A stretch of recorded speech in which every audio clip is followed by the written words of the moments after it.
오늘도 우리 함께 참여하시는 모든 성도님들의 삶의 자리 가운데 하나님의 은혜와 평강이 함께 하시기 바랍니다. 오늘 이 시간에는 우리 함께 읽은 본문 말씀 학개 1장 1절에서 15절의 말씀을 가지고 성전을 재건하라 라는 제목으로 하나님의 말씀 나누도록 하겠습니다. 오늘 학개서의 이야기는 계속해서 우리가 소선지서의 말씀을 살펴보고 있는데요. 학개서의 이야기의 배경은 포로 귀환 이후에 있었던 이야기입니다. 우리가 예전까지의 선지서들은 나라가 망할 때 집중적으로 예언했던 선지서들에 대한 말씀들을 살펴보았습니다. 왜 예언을 했을까요? 그렇게 하면 망한다라는 것을 알려주기 위해서 우상 숭배하고 하나님을 멀리하고 탐욕을 저지르고 가난한 자들을 속박하고 이런 일들을 하면 너희들은 결국 망할 것이다. 하나님의 심판을 피하기 위해서는 다시금 하나님께로 돌아와야 한다. 그런 이야기들을 우리가 여기까지 살펴보았습니다. 오늘 우리가 함께 읽은 이 학개서는 좀 배경이 다릅니다. 이스라엘 백성들은 결국 북이스라엘은 721년에 남유다는 587년에 아수르와 바벨론에게 멸망하게 되죠. 그리고 나서 어떻게 됩니까? 포로로 잡혀가게 됩니다. 어느 나라로요? 바벨론으로 끌려가게 되죠. 예레미야 29장 10절에 보면 70년의 때가 차면 다시 돌아오게 될 것이다 라고 예언을 하죠. 605년에 1차 포로로 잡혀갔습니다. 그리고 1차 귀환한 연도는 538년입니다. 그러니까 약 70년의 때가 찬 것이죠. 그리고 이스라엘 백성들은 하나님의 말씀대로 그 언약대로 다시금 돌아오게 됩니다. 스룹바벨과 예수아, 오늘 본문에도 등장하는 인물들이죠. 스룹바벨과 예수아를 중심으로 약 49,875명, 5만 명의 사람들이 귀환을 하게 됩니다. 이들이 귀환한 목적은 분명했습니다. 그것은 바로 성전 재건이었습니다. 솔로몬의 성전의 영광을 재현하는 것. 하지만 그만큼 화려하게 지을 수는 없지만 그들의 형편 안에서 성전을 지으려고 노력을 했어요. 그리고 2년 동안 준비도 합니다. 근데 안타깝게도 사마리아 사람들이 방해를 했어요. 그러다 보니까 536년에 성전 재건이 중단이 되어버리죠. 그리고 시간이 많이 흘렀습니다. 오늘 본문 마지막에도 날짜가 나오지만 520년에 다시 이들이 성전을 재건해야겠다라는 마음을 가져요. 거기에 불을 붙인 선지자가 바로 오늘 본문의 주인공인 학개 선지자입니다. 그리고 이제 그 뒤에 나오는 스가랴 선지자도 같은 역할을 하게 되는 것이죠. 그리고 결국 이스라엘 백성들은 마음에 찔림을 얻었고 그리고 그 찔림을 행동으로 옮겼습니다. 성전을 재건하기 시작했다라는 거죠. 그리고 520년부터 시작된 성전 재건은 516년에 완공이 되기만 합니다. 그것을 우리는 제2성전, 즉 스룹바벨 성전이다라고 이야기를 하는 것이죠. 오늘 본문의 배경은 이러한 이야기 가운데 진행이 됩니다. 그렇다면 오늘 본문으로 좀 들어가서 좀 더 깊이 있게 좀 살펴보았으면 좋겠습니다. 성전 건축은 어떻게 다시 시작되었습니까? 오늘 본문 1절, 2절에서는 하나님의 명령에 귀 기울였다라고 이야기합니다. 이스라엘 백성들, 남유다 백성들이 돌아와서 그들의 상황에서는 그들의 인생이 별로 달라진 게 없다 여겼습니다. 여전히 우리는 힘들고 어려운 상황 가운데 있기 때문에 하나님의 성전 짓는 일에 주저하고 있다라고 1절과 2절의 이야기에 살펴보고 있습니다. 2절 말씀해 보니까 만군의 여호와가 이같이 말하여 이르노라.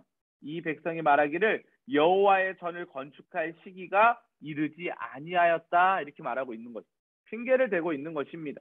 오래전에 중단되었던 성전 그리고 그 성전을 건축하라라고 하는 학개의 외침 가운데 그들은 마음속으로 뭐라고 얘기하는 거예요? 아직 우리는 준비가 되지 않았는데 나는 여전히 힘든데 여전히 불편한 생활을 하고 있는데 어떻게 다시 성전을 지라고 하는 것이지? 이런 의문들이 들었다라는 거예요.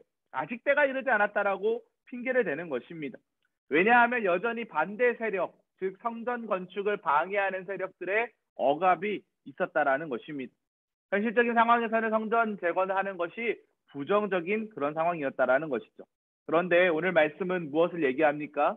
학개 선지자는 뭐라고 이야기합니까? 그 모든 상황들을 뛰어넘는 믿음을 가질 때, 현실의 벽을 넘어설 때 하나님의 역사를 경험할 수 있다라고 이야기하고 있습니다. 주변의 소음을 차단하고 하나님의 음성에 집중할 때 하나님의 역사를 경험할 수 있다라는 것이죠. 사랑하는 성도 여러분, 우리도 지금 여러 가지 핑계거리들이 참 많죠. 나태하고 게으르고 우리가 하지 말아야 될 일들을 함에 있어서도 여러 가지 하나님과 타협하려고 하는 일들도 참 많습니다.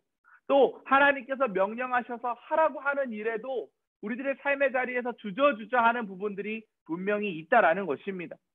하나님의 음성을 들으시기 바랍니다. 그럴 때 하나님의 역사에 우리는 경험하는 놀라운 은혜를 찾아갈 수 있다라는 것입니다. 두 번째로 성전 건축은 어떻게 다시 시작되었습니까? 하나님과의 관계 회복을 시급한 문제로 여겼을 때 이루어졌다라는 것입니다. 포로 생활에서 돌아온 이들은 과거의 실패가 하나님과의 잘못된 관계였다라는 것을 분명히 알고 있었습니다. 남유다는 왜 망했습니까? 결국 하나님과의 관계 형성을 잘못했기 때문이에요. 하나님을 제1신으로 섬겨야 되는데, 유일신으로 섬겨야 되는데 하나님 외에 다른 신이 없음을 인정해야 하는데 그들은 각기 자기의 소견에 옳은 대로 우상을 섬기고 하나님 없다 여기는 인생을 살았습니다. 그것을 분명히 그들은 알고 있었어요. 그리고 70년 포로 생활을 통해서 율법 교육의 재교육을 통해서 그들은 분명히 깨닫고 있었습니다. 그래서 이방 땅에서 신앙을 지키는 것, 예배를 드리는 것이 얼마나 소중한지를 분명히 알고 있었습니다. 그래서 그들은 결심한 거죠. 우리가 돌아가서 성전을 재건해야겠구나. 성전 중심의 삶을 살아야겠구나라고 믿음의 결단을 하게 된 것입니다. 왜 그러합니까? 성전 재건이야말로 하나님과의 관계를 회복하는 일임을 그들은 분명히 알았다라는 것이죠. 그리고 그들은 깨달은 대로 실천했습니다. 그런데 어떻게 되었다 그랬어요? 제가 2년이 지나지 않아서 중단이 되었습니다. 주변 사람들의 방해가 분명히 있었을 거예요. 그러다 보니까 그들이 주저주저하다가 멈춰버렸다라는 것입니다. 4절 말씀해 보니까 학계가 이렇게 이야기하죠. 이 성전이 황폐하였거늘 너희가 이때 완벽한 집에 거주하는 것이 옳으냐. 그런데요, 이 남유다 백성들은 어떻게 했냐면 성전 건축은 멈췄는데 자신이 지을 집, 완벽한 집은 화려한 집을 이야기하는 것입니다. 자신이 머물 거주지와 또 자신이 이용해야 될 편의시설들, 지금으로 얘기하면 뭐 병원, 학교 이런 것들은 지으면서도 하나님의 성전 짓는 일에는 주저주저 하고 있다라는 것을 지금 이야기하고 있다라는 것이죠. 자신의 집을 지어 편안한 일상을 누리는 것보다 학계는 무엇을 얘기하고 있어요? 하나님의 성전을 짓는 일에 먼저 우선순위를 둬야 한다라고 이야기하고 있다라는 것입니다. 성전 재건 없이는 먹어도 배부르지 않은 것이고 많은 씨를 뿌려도 수확이 적을 수밖에 없다라는 것을 이야기합니다. 삶에서의 만족과 기쁨을 찾을 수 없다라는 것을 이야기하는 것이죠. 그렇기 때문에 우리는 분명히 깨달아야 합니다. 하나님 중심으로 살아감이 가장 중요한 축복이다라는 것입니다. 무너진 제단을 수축할 때 비로소 모든 것이 바로 세워지는 것이죠. 그래서 학계는 1장 8절에 이렇게 이스라엘 백성들에게 권면합니다. 너희는 산에 올라가서 나무를 가져다가 성전을 건축하라. 저는 이 본문을 묵상하면서 조금 안타까운 마음이 들었어요. 여러분, 솔로몬 성전은 어떻게 지었습니까? 금으로 화려하게 짓지 않았습니까? 그런데 학계는 지금 이야기하는 거예요. 너희들 지금 주저주저하고 있고 믿음 없는 너희들 산에 올라가서 나무로라도 성전을 지으라는 거예요. 이건 무엇을 얘기하는 걸까요? 순종을 얘기하는 것이죠. 지금 너희들이 많은 것을 가지고 있다고 해서 그것들을 순종하는 것이 아니다. 너희들이 당장 지금 할 수 있는 일을 통해서 순종하라라고 이야기하는 것입니다. 우리가 속회원들을 돌보는 가운데 있습니다. 매 주마다 속회 예배를 인도하고 오늘도 우리 최현정 집사님 기도해 주신 대로 속회원의 삶의 자리를 돌보는 사역도 우리가 감당하고 있어요. 속회원들을 우리가 동일하게 다 살필 수 있으면 참 좋겠습니다. 그러기 위해서 오늘 본문을 통해서 제가 깨달은 은혜는 무엇이냐면 작은 실천을 먼저 해보자라는 것이죠. 전화 신방 지금 잘하고 계시죠? 혹 방문 신방하고 계십니까? 다 같이 모일 수는 없지만 한두 사람이라도 그룹을 묶어서 만나서 차 한잔하고 이야기 나눌 수 있습니다. 우리가 마음을 다해서 시작하는 것이 참 중요하다라는 거예요. 산에 올라가서 나무를 가져다가 성전을 지어라. 너희가 지금 할 수 있는 일을 통해서 성전을 건축하라라고 이야기합니다. 그리하면 내가 그것으로 말미암아 기뻐하고 또 영광을 얻으리라. 하나님은 우리에게 큰 순종을 요구하지 않으십니다. 하나님은 지금 우리의 삶의 자리에서 우리가 할 수 있는 순종을 요구하십니다. 그런 의미에서 9월 12일 이제 얼마 남지 않았죠. 제 10회 벌써 10년째입니다. 10년이면 강산이 바뀌는데요. 사람 사랑 생명 사랑 걷기 축제가 있습니다. 왜 우리가 걸어야 할까요? 왜 우리가 걷기 축제를 합니까? 자살을 예방하고 생명 존중 문화를 확산시키기 위해서 우리는 이 일을 하고 있는 것입니다. 혹시라도 신청을 못했습니까? 괜찮습니다. 여러분 이전에 한 번 정도는 걷기 축제 참여해 보셨잖아요. 그 티셔츠를 입고 삶의 자리에서 천사 걸음, 제가 계산해 보니까 한 1km 정도밖에 되지 않아요. 근데 이어 나갔는데 건강도 챙기고 2km, 3km, 5km, 10km 1시간 이상 걷다 보면 내 건강도 채워지고 또 주변 사람들에게 생명 존중 문화도 확산할 수 있는 그 일을 시작할 수 있습니다. 작은 일이에요. 근데 그 작은 불꽃 하나가 큰 산을 태우게 될 줄 믿습니다. 오늘 학계는 지금 이스라엘 백성들이 그것을 이야기하고 있어요. 뒷산에 올라가서 나무를 가져다가 성전 짓기를 시작하라라는 것이죠. 왜요? 하나님과의 관계 회복을 위해서입니다. 속회원들이 흔들리고 있습니까? 오늘 찾아가십시오. 전화하십시오. 그들을 정말 내 몸같이 사랑해 보십시오. 그들을 향하여서 하나님의 향한 눈물을 흘려 보십시오. 그들의 인생이 여러분의 속회 분위기가 달라지게 될 줄 믿습니다. 세 번째, 성전 건축을 어떻게 하기 시작했을까요? 하나님의 명령에 믿음으로 응답했다라는 것입니다. 여호와의 말씀이 학계에게 임하고 나서 23일 만에 성전 공사가 재개되었습니다. 제가 520년이라고 말씀을 드렸죠. 그리고 BC 4년 후인 516년에 성전이 다시금 건축이 됩니다. 하나님의 일은 하나님의 감동하심과 도우심으로 일어나는 것입니다. 하나님이 원하시는 일에 우리가 마음을 쏟을 때, 하나님의 모두의 마음에 감동을 주셨을 때 백성들이 다 한마음 한뜻으로 어떻게 했어요? 성전 재건의 뜻을 모았다라는 거예요. 안양 감리교회가 82주년이 되었습니다. 이번 주 주일은 특별히 창립 기념 주일입니다. 여러분 속회원들에게 꼭 공지해 주십시오. 창립 기념 주일은 우리 교회의 생일입니다. 82년 동안 지키신 하나님의 은혜에 감사하는 시간입니다. 마음을 모아서 우리는 무엇을 하고 있습니까? 생명을 살리는 건강한 공동체의 사명을 감당하고 있어요. 오늘 이스라엘 백성들은 마음을 모아서 성전 재건을 지금 하고 있다라는 거예요. 그동안 미뤄졌던 성전 재건을 시작합니다. 뜻을 모았습니다. 그런데요, 어떻게 뜻을 모았느냐가 참 중요해요. 여러분 오늘 이 예배가 마치고 나면 꼭 성경을 읽어보십시오. 학개서 2장밖에 되지 않죠? 이 학개서에 보니까요, 제가 쭉 정독을 해보니까요, 만군의 여호와가 말씀하셨다라는 표현이요 10번이나 나와요. 학개가 이야기한 것 때문에 이스라엘 백성들의 마음이 움직인 것이 아닙니다. 하나님께서, 만군의 여호와께서 이스라엘 백성들에게 말씀하셨기 때문에, 하나님의 명령에 귀를 기울였기 때문에 그들은 자신의 사명을 잘 감당하고 또 믿음의 응답을 통해서 성전이 재건되고 그 성전 안에서 하나님의 말씀을 들어보라 말미암아 축복된 인생을 살게 된 줄 믿습니다. 백성이 모두 하나 되어 성전 재건의 뜻을 모았다라는 거예요.